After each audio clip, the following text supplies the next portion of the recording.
What's up, guys? Iron Books here with the fourth part of my The Lions of Al-Rassan review.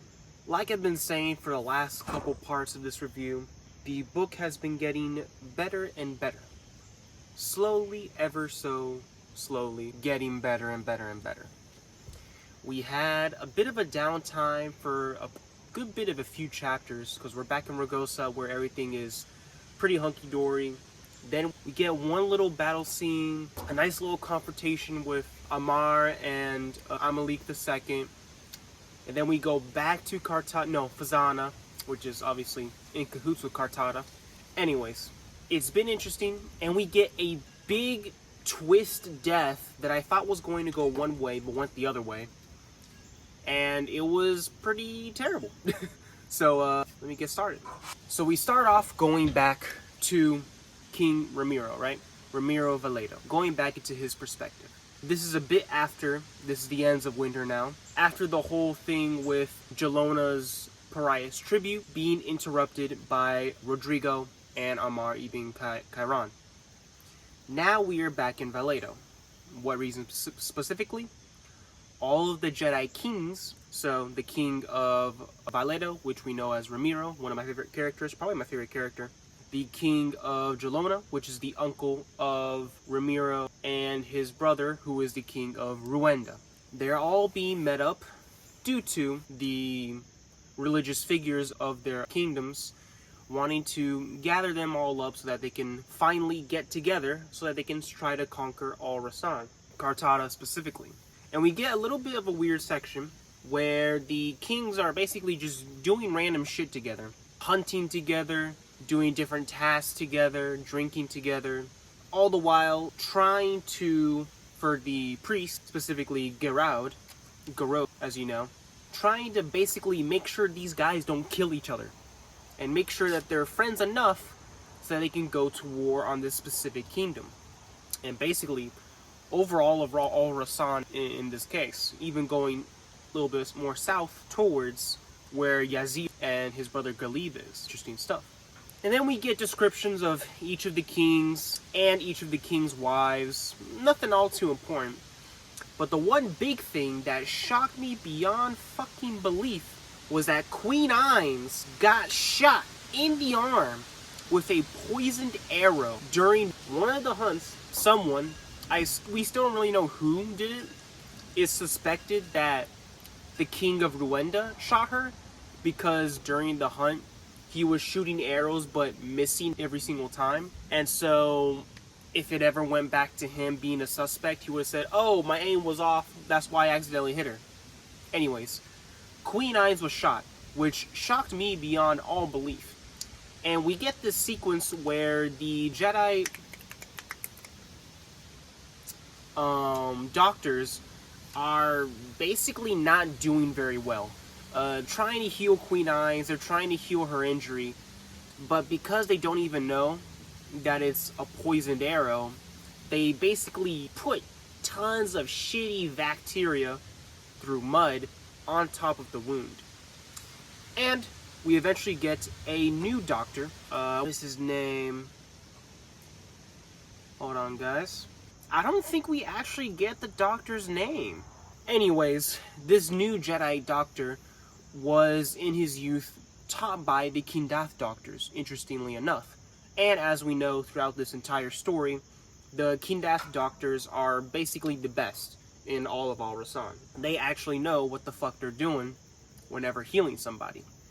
And so when this Jedi doctor with Kindath teachings comes to heal Queen Ainz, it actually fucking works, which is very interesting. We even have a scene where King Ramiro is sort of interrogating the Jedi doctor, who is very nervous because, as we all know, the Jedites, at least the religious of the Jedites, see the Kindath as scum that should be burned to the fucking ground. And so him being nervous, telling the King Ramiro that, oh, I study under some doctors in Kindath, was a very interesting scene. And then we get some nice little section where after all of the hell has been done, after Queen Ainz is finally fully healed, we get a nice little paragraph from King Ramiro saying certain things. Here it is. In the middle of the night, her fever broke. The king was dozing in an armchair by the bed, the lady-in-waiting on a pallet by the fire. The doctor, unsleeping, was attending upon her. When she opened her eyes, his harsh features seemed beautiful to her. He reached for her good hand and pinched it. "Yes," the queen said. The doctor smiled. When King Ramiro woke, it was to see his wife gazing at him by the light of several candles. Her eyes were clear. They looked at each other for a time. "I had a sun disk at one point," she said finally, a pale whisper. "But what I also remember, when I remember anything, is you beside me." Ramiro moved to kneel beside the bed. He looked a question across it at the physician, whose fatigue was now evident. "I believe we have passed through this," the man said. The long, unfortunate face was creased by a smile. Ramiro said, huskily, "Your career is made, doctor. I do not even know your name, but your life is made by this. I was not ready to let her go." He looked back at his queen, his wife, and repeated softly, "I was not ready." Then the king of Aledo wept.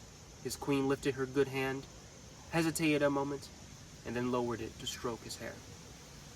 Beautiful moment. Like I said, King Ramiro and his queen, and also Rodrigo and his wife, are probably the best relationships out of the entire book so far. So it's nice to get these little cutesy moments.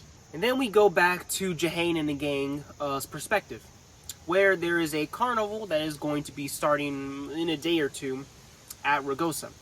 What is this carnival, you may ask? Basically, it's a carnival where people fuck, drink, and have fun. It's just a big old party. We get a little bit of an interesting setup of where I thought it was gonna go somewhere, but it didn't actually go anywhere, at least in the way that I wanted it to, where everybody at the carnival is wearing masks, right? And Jehane, who has not told them what her mask is, does know who Alvar and Husari's masks are. Alvar is in a... Shit, what mask was he in? Alvar was in a... eagle. Was in a eagle mask, while Husari was in a peacock mask. I thought it was gonna be a sort of romantic thing where Jehane would find Alvar through the party, and then eventually, most likely, sleep together. But that's not what happened, which I don't know if I like or if I dislike. But hey, it is what it is. And then we get this little section where Jehane is reflecting on Alvar. Oh no, reflecting on Ziri, and whether or not he would live a better life if he was in the farm or if he was still with the gang in the company of Rodrigo. Here's a little section. They'd summoned her to the barracks one night to attend to Ziri. He'd appeared deathly ill when she first saw him, white-faced, vomiting convulsively. It had only been wine, though. Rodrigo's men had taken him to a tavern for his first time. She chided them angrily for that, and they'd allowed her to do so. But in truth, Jehane knew they were initiating him into a life that offered so much more than the one he would have in Orvila. Would it be a better fate, a happier one? How could a mortal answer that?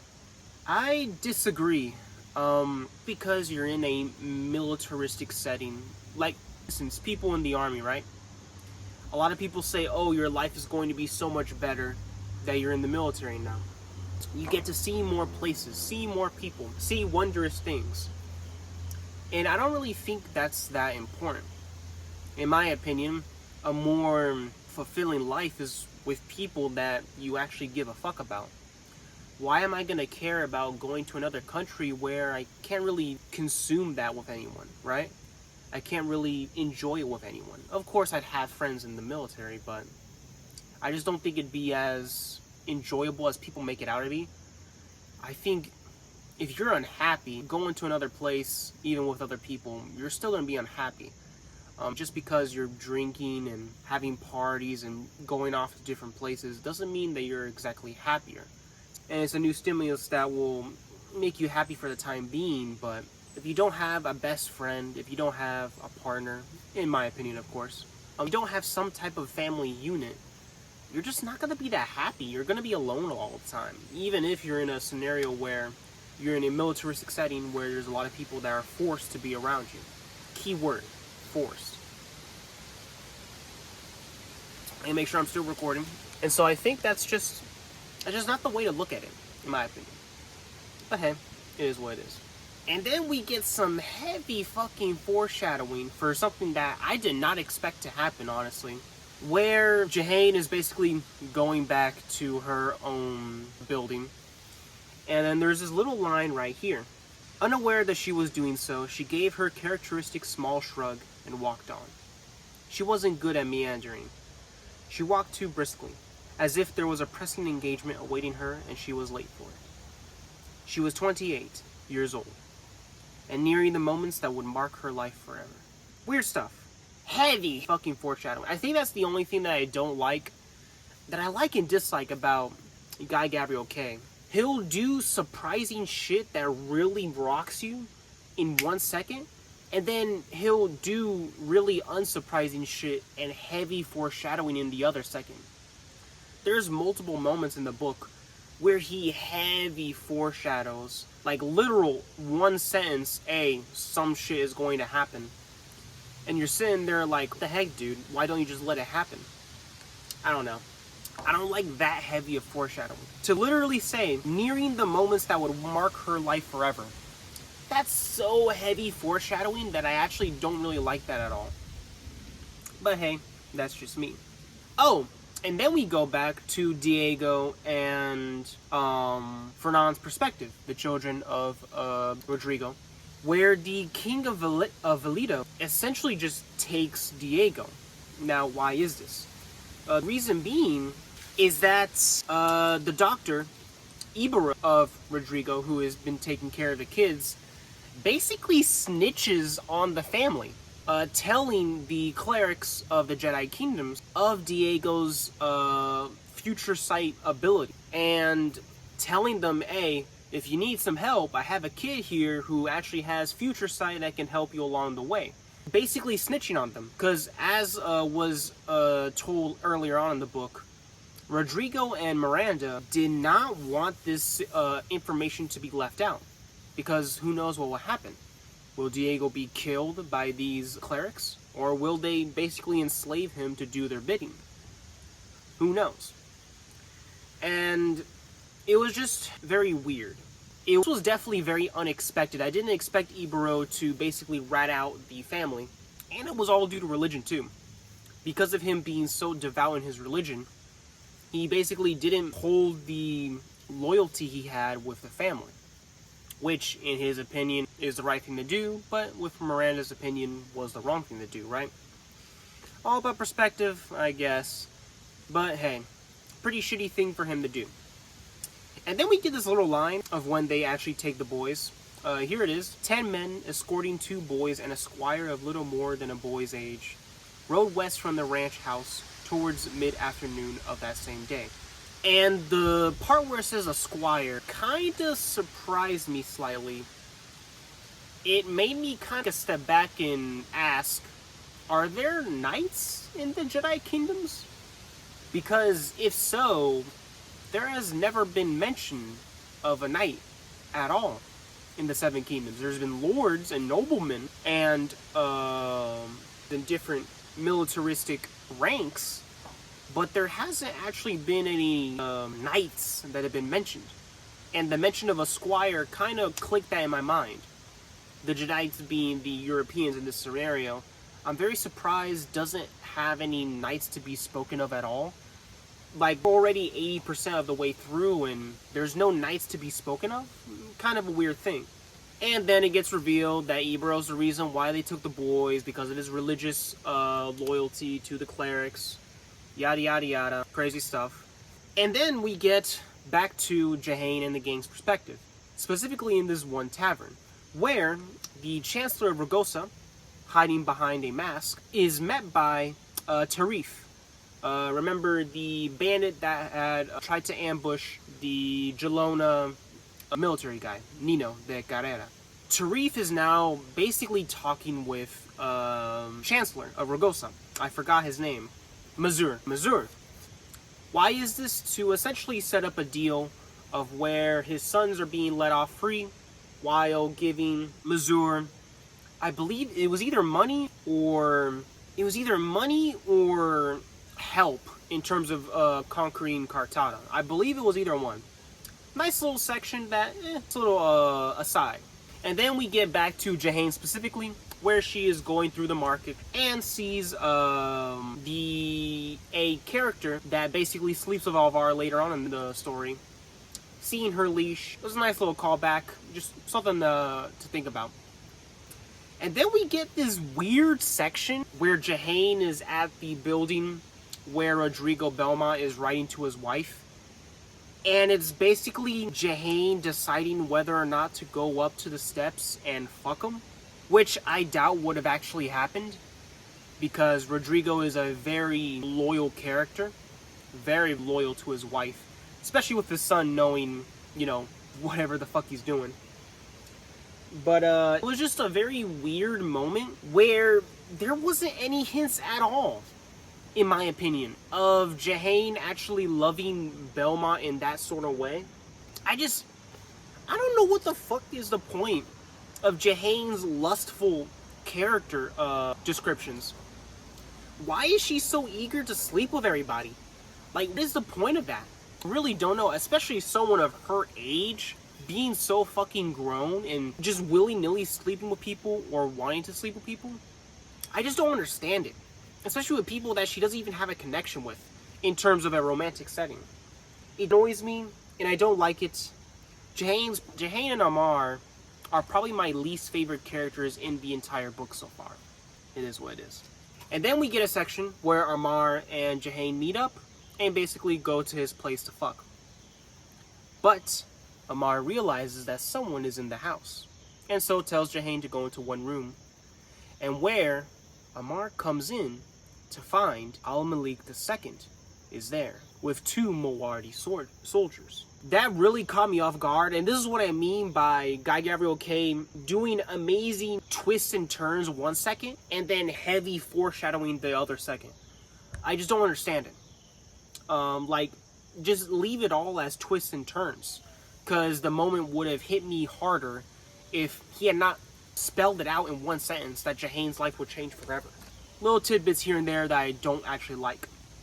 But anyways, the big twist here is that Al-Malik II has come to Ragosa. Specifically to talk to Amar to win him back on Cartada's side.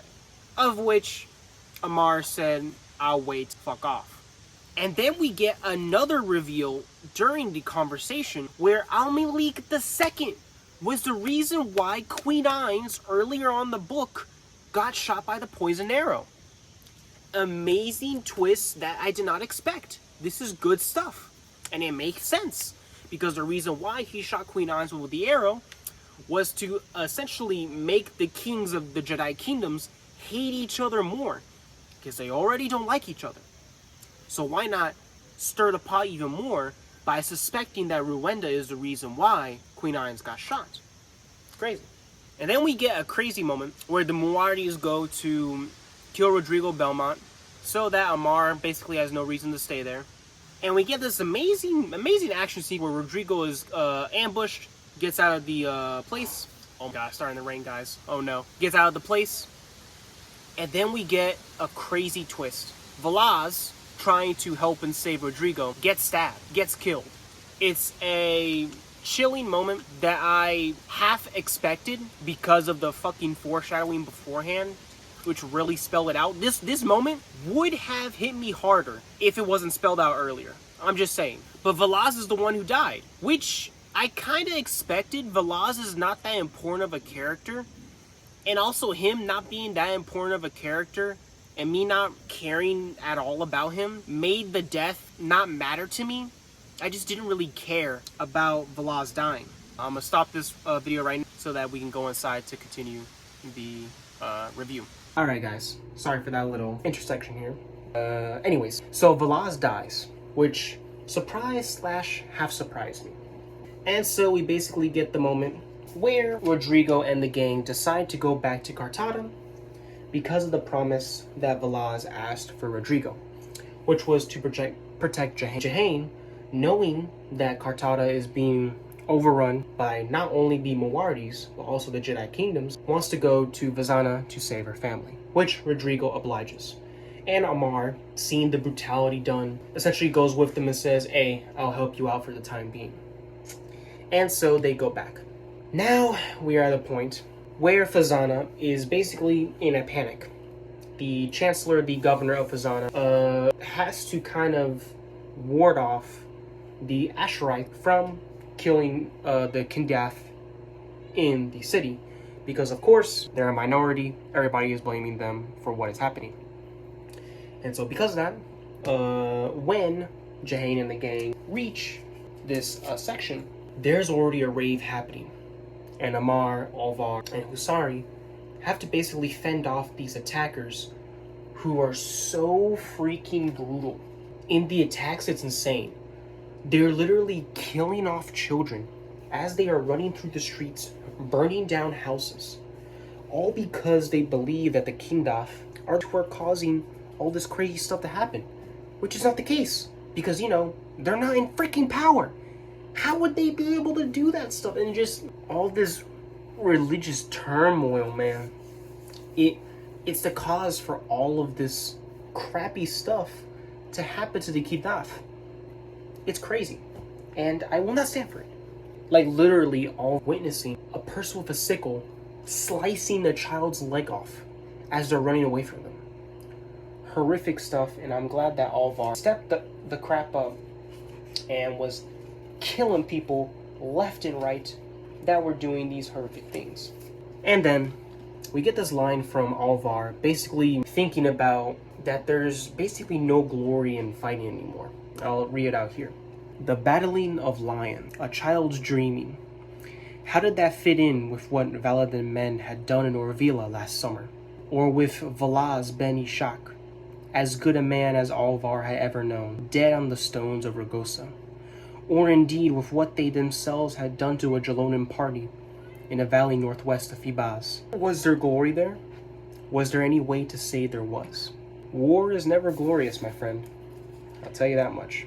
Eventually, Jahane and the gang escape the city and get intercepted by King Ramiro and Fernan. How was this? Well, since King Ramiro has Diego in his midst, he has the future sight, meaning that Diego already knew where Rodrigo and the gang was, and so able to intercept them and hold them and take them in, which Rodrigo was kind of hesitant at for a few seconds. But then Amar ibn Kairan, being told of where King Ramiro and his men and Diego are being settling a city a little bit before Fazana, tells them that they've already plans of intercepting this attack. We need to go there. And so now we're in the big sprint to go and save Rodrigo's son, Diego.